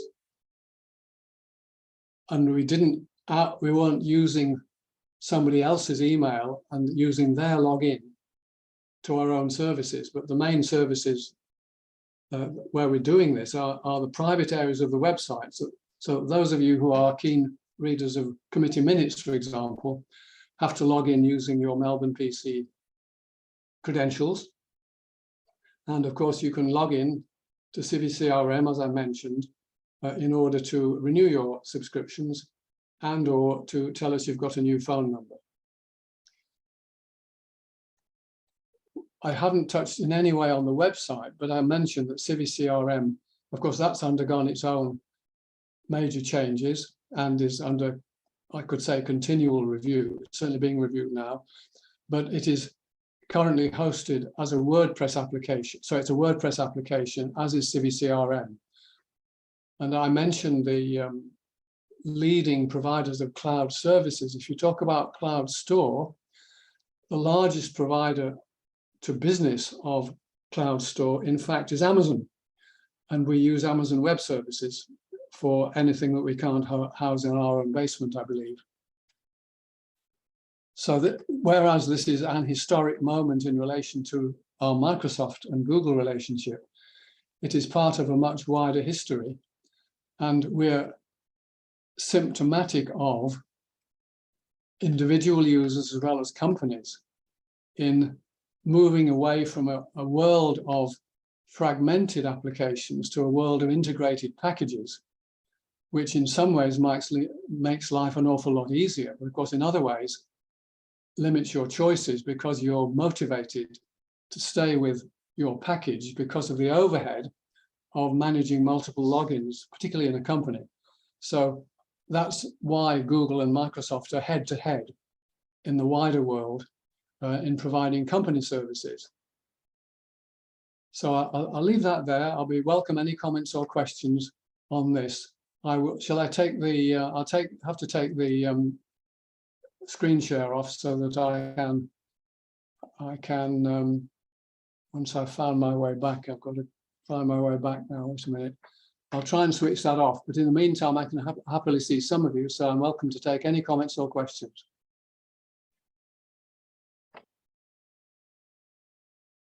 Thank you. Maybe if we use the raise hand system, Harry, and see whose hand goes up. Well, I can see a screen.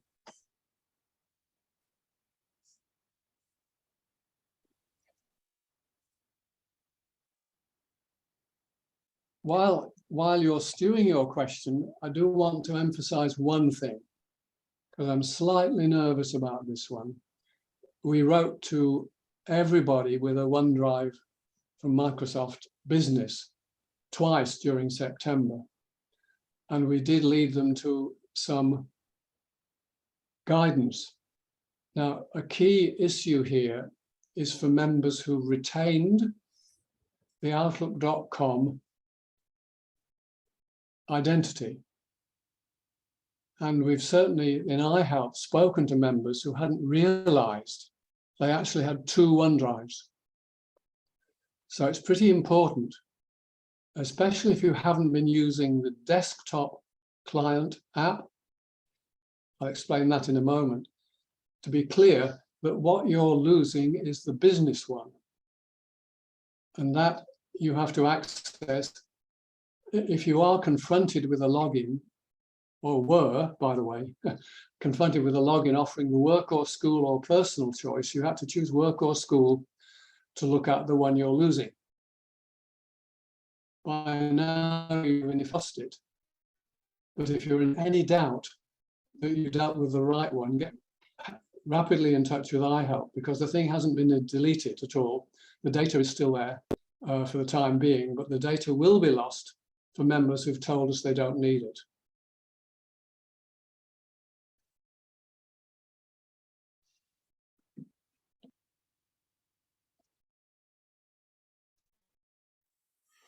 Harry.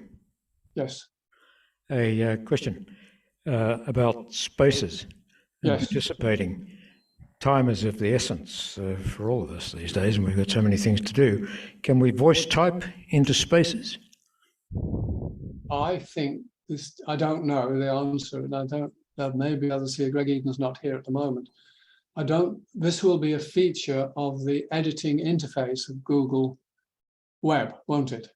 Or indeed a Google app, because of course Spaces has apps. I'd be pretty confident you can do it on a mobile device, which is always set up to use the voice assistant, right? Okay. But it isn't a feature of Spaces as such. It'll be a feature of the support for voice input into Google Web or the apps in the devices. I don't use voice assistants much. I keep telling myself I should learn to do it. But I hope there might be 1 or 2 other people here who are into voice assistants who might have an idea. Harry and Peter, you can use voice assistants into the Google Word document app. Yeah. And from there, you could do a copy and paste into Spaces. I'm not sure. I agree, Harry. I don't think it's been implemented as a working option into Spaces at the moment. Yeah, right, thanks. So that gives you a workaround. Not quite as spontaneous, but yeah.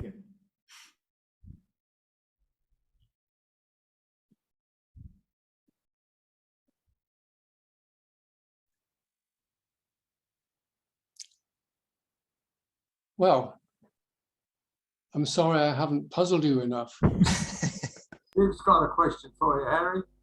Sorry? Liv's got a question for you.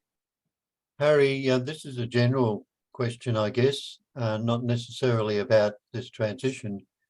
But I just wonder if where you use voice recognition software could be used by Google or anyone, and that could become part of the data theft problem. Is this an issue or not?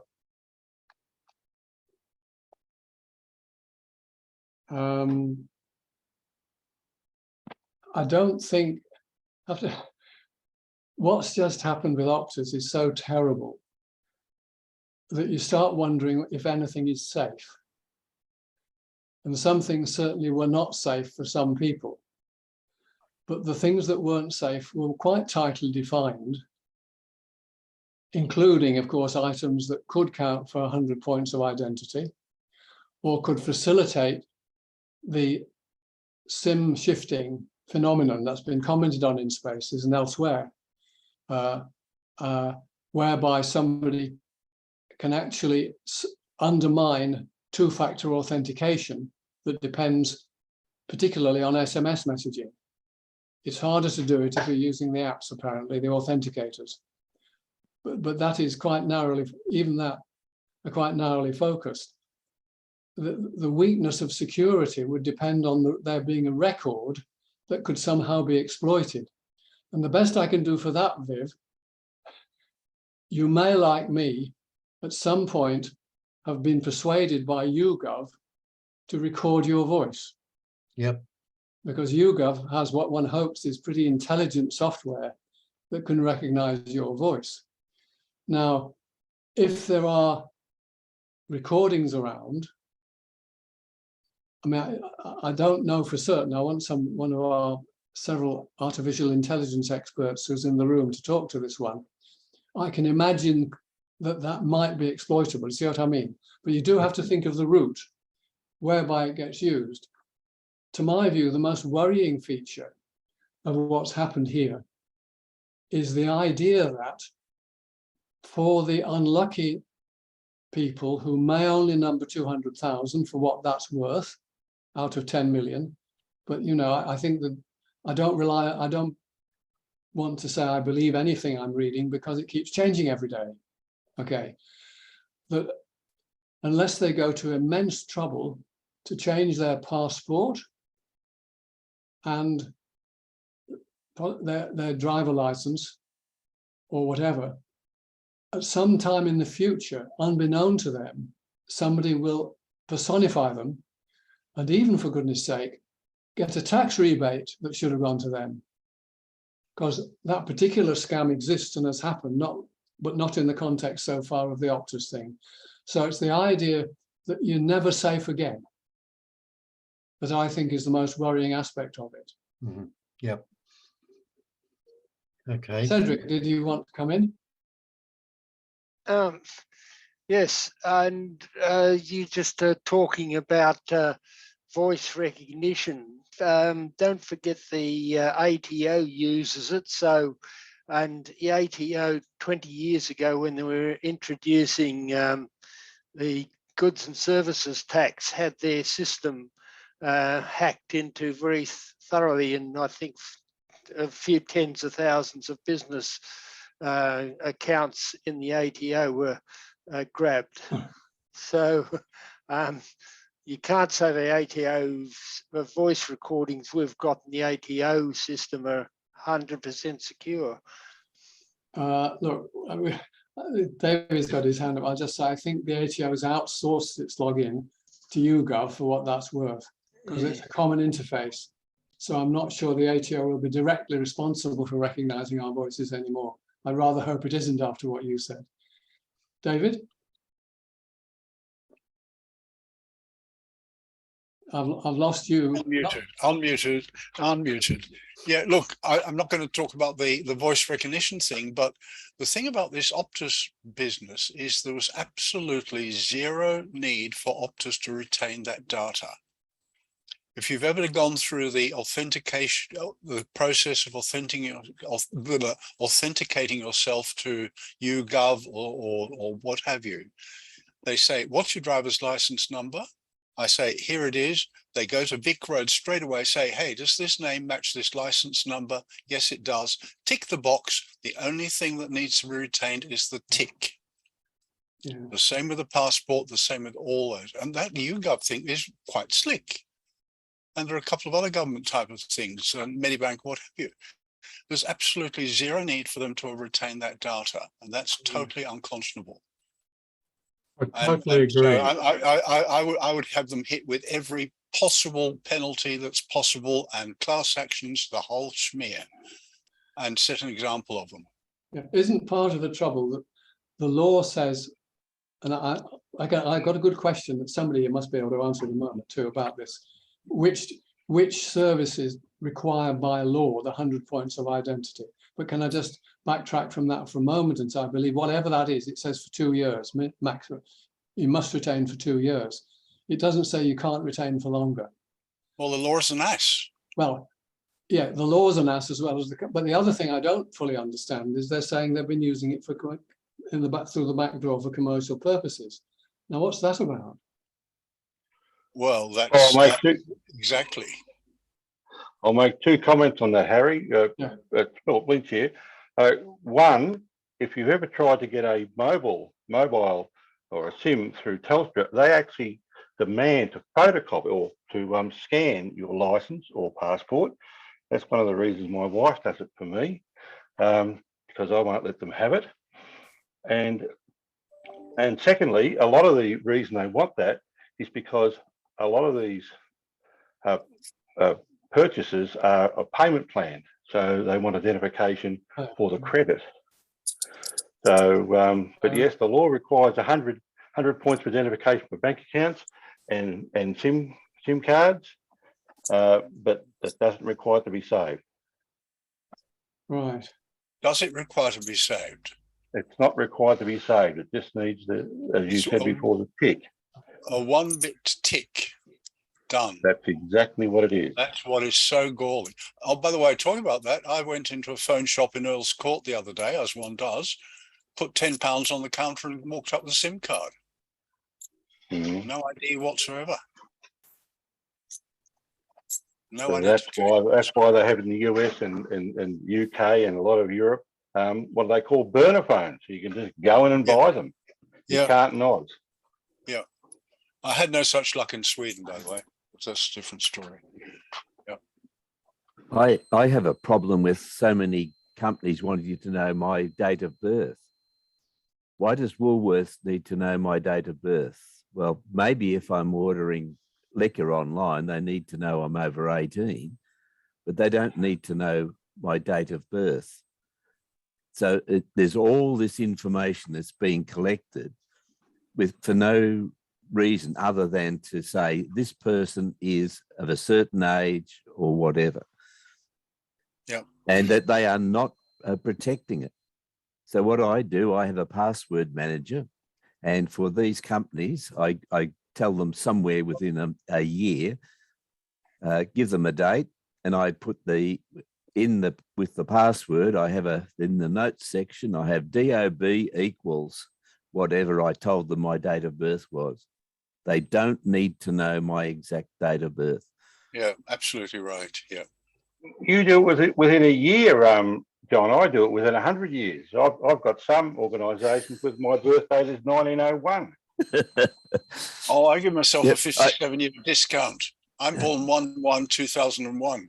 Yeah. No, the problem with that, if it's Coles or Woolworths and you're ordering liquor, they say, no, you're not that old. See, I don't have that. I mean, it's within 365 plus or minus days. It's a legitimate date around my birth date, but they really do not need to know my exact date of birth. Well, I came a cropper with it when I first got a Mickey card, and I ordered it online, and I put in 1901, and they sent me out an old person's Mickey card. Well, that's cheaper. Got a senior concession there, Philip. Well, this was some 23 years ago, before I was that old.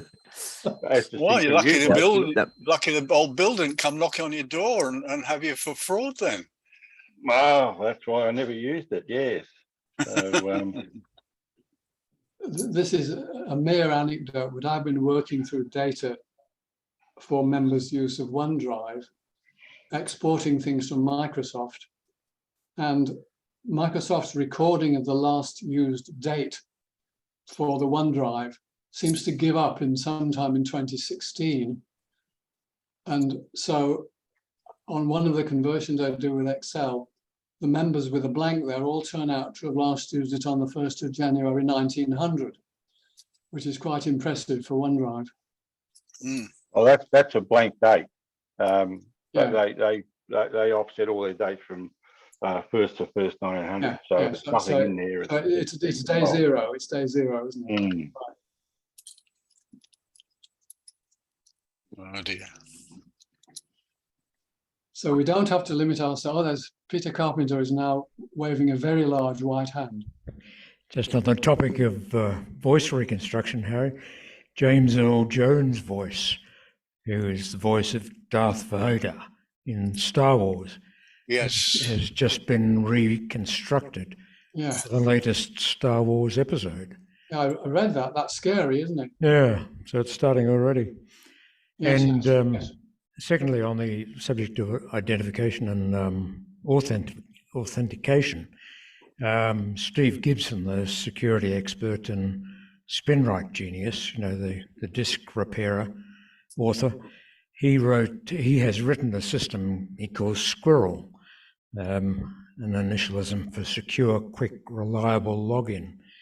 And it's a heavily tested individual identifying system that some of the large organizations have taken part of, not quite as secure. And what we're seeing is passkeys. So maybe we'll see some developments in that before too long. I'll put a link in the chat. I think this one was clear in spaces, nearly said Yammer then, in spaces, but again, just for checking with present company, I do understand that there's a significant difference in security between the use of an SMS text and the use of an authenticator or other app. In that, at least some of these apps know what device they're in. So SIM card, getting your phone onto another SIM card won't give the person holding an alien phone the second authentication, because the authenticator knows what device it's in. I mean, I've got, I think, goodness me, I've actually got 3 authenticators on my phone, but I've been told off for not, because I don't need all 3, but, and 2 bank apps, 3 bank apps. And I assume they will all know what device they're in. I certainly hope so. Harry, it's 9:05. I'm not sure whether you're the iHelp man, so maybe if we ask if any members have got any questions, we might end the evening unless David Stoney Gibson has anything to say. If you want to talk about your holiday, David, maybe we can do that informally. But so, has anyone got any questions they'd like to ask of Harry and iHelp? Well, there, John Thompson's got his hand up. I'd like to hear a recommendation for a file recovery program, preferably a free one. I just managed to zap my daughter's laptop and lost all her files. I'd like to get them back before she finds out. Oh dear. Philip? Well, the question is, how did you zap it? Did you reformat the drive or did you delete them or? No, I think what happened was that I copied an empty drive onto the full drive instead of the other way around. I was trying to back it up to a hard drive. And you were doing an image copy then, were you? Not a regular backup? No, I was using FFS and wasn't too thorough about the settings. I hope your daughter's not sitting in on the meeting tonight. So do I. I presume it's an NTFS drive, is it? Yes. That makes it even harder. There are a couple of utilities. I will look for you later on tonight. Okay, And I I'll believe. send you a note. Yeah, I've tried Recover, RECUVA, and it said it didn't recognize the file format, which surprised me because I've used it successfully in the past. And there is a Microsoft recovery one, but it doesn't want to know either. Well, before I was, excuse me, if I was doing it, before I did anything like that, the first thing I did was image the drive. So at least you've got a hope of not destroying it while you're trying to recover it. Oh, that's a good idea. Yeah, thanks. But just do your, it's a typical forensic thing, is take and do all your work on the image rather than the raw. Yeah, good idea. But I will look up a couple of things if it's NTFS and see what's around. But it's a puzzly one, that one, especially when it's a family member. Everyone else anyone else you can just block their mobile number so they can't ring you. Yeah, thanks, Philip. George Scarbeck's got his hand up. Oh, George, yes. I used the same software that you mentioned on several occasions and could recover data from SD cards with different formats. But because you try to do an image, I think it's very different to delete asterisk dot asterisk. So that would screw things up, including the file location table. And you've got a big problem on your hands. Oh, lovely, thanks. Well, you can blame your daughter for not making backups. But have a look for free, have a look at Google, free file recovery programs. There's quite a number. You could try it. And if that fails, try a commercial one. And most of them will give you a free trial, but you can't recover a file bigger than X something megabytes. Fairly, you can recover the small files, so you can see if it works. Yeah. Okay. Thanks for that. Good luck. Thanks. There's a couple of systems called Get Data Back, John. Right. And I expect they're commercial. I'm seeing a couple of entries in search, runtime.org and getdata.com. And they can read the surface directly without having to rely on the, the data, the FAT tables or DFS. Get data back. I was surprised to see the Microsoft one there, but you have to do it through a command window, but that didn't work. No, you'd need to boot externally. I hope I can get one that'll work on a USB stick so that I don't disturb the hard drive at all. But the imaging tip first is a good idea. Thanks. Okay, thanks. Good luck. So are there any other remote, at least a little bit computer related topics anyone was hoping to raise tonight or would like to raise now? Before I stop the recording? Well, I think you probably I see we can talk about other things after you stop the recording. Okay.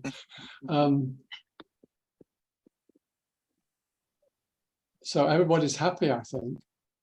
Well, no one's got anything. The Carpenter, you got a comment and then we'll close. Okay, just see what comes of it. Harry mentioned the authenticators. I use Microsoft's Authenticator on my phone, and I'd like to know if it's possible to use it to authenticate for our Gmail accounts at the club. The answer, for the second point, no, I think this is where I was put right by Malcolm Miles when I said there's been discussion in Spaces and particularly support for a third-party application whose name for the moment escapes me that apparently does everything, much to my surprise. But Malcolm said Microsoft and Google are interchangeable. The apps are.